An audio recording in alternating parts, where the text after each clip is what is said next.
This is the Globe 101 with Zach Brave. Tonight, I would like to discuss the rising nationalism and populism in India for a few minutes, and the causes for this movement as well. India has suffered a stagnant economic growth for the past 70 years since its independence from the British Empire. One of the reasons why India has struggled economically can be attributed to the political dynasty from Nehru Gandhi family. This family have led the country for the past 7 decades until 2014.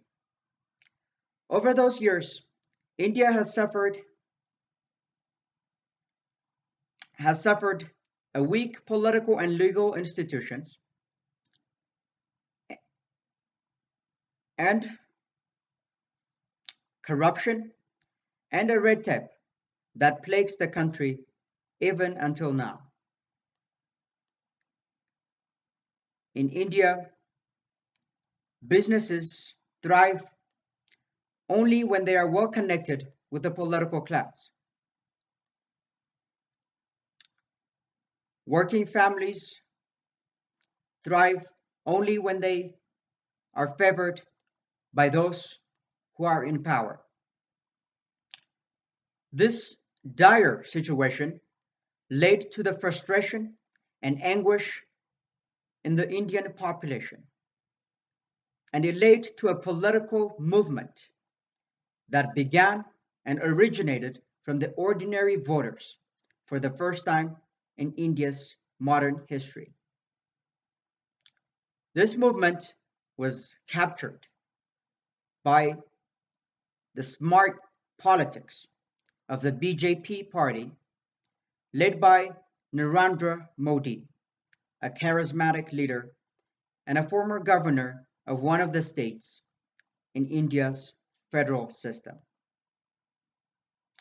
The other reason for India's populism and nationalism is its history. India has gone through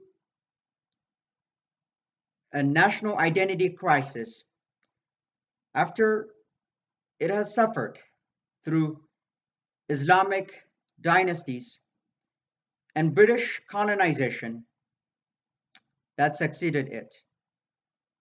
Therefore, when India gained its independence, it was given the tough task of galvanizing the people towards one common identity. One of that identity was the overwhelming majority of the population being Hindu. This demographics made it easier for India to have the tendency to be fond of Hindu nationalism. The other reason that I want to discuss about, and the other cause for India's nationalism and populism, is its relations with its closest neighbor and rival, Pakistan. Pakistan, in the last 30 years, has been an antagonistic character and a threat for India's sovereignty, especially in the highly contested territory of Kashmir. Many lives were claimed for the sake of keeping that territory under the hands of Indian government. This unsolved political issue has disseminated towards the people to have a negative view of the religion of Islam that highly dominates Pakistan politics and society.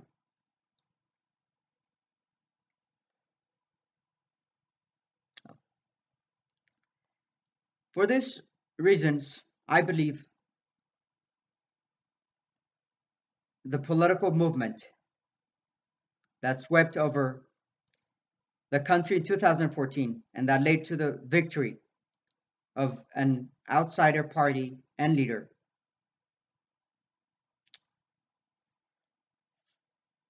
is the cause for Indians' nationalism and populism.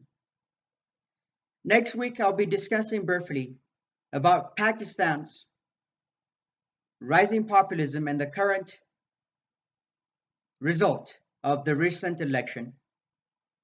And I will discuss more about the relationship of Pakistan with India. For now, good night and see you next Saturday.